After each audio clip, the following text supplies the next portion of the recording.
आज ना 1 रुपया वाला क्लिनिक प्लस में परमानेंट मिलती है। 1 रुपया अंडा वाला दूध रानी क्लिनिक प्लस में बोली से रानी कस कस ले बांधे अपन जबर खोपा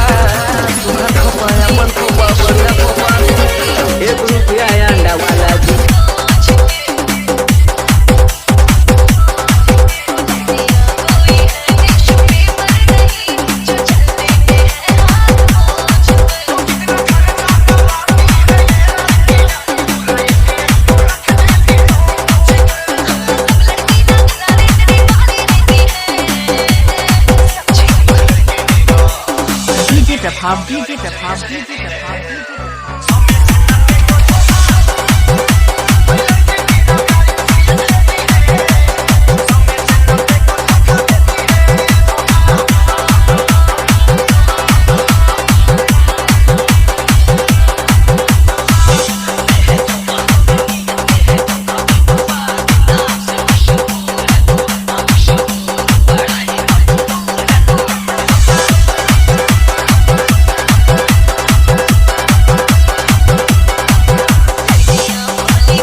जनक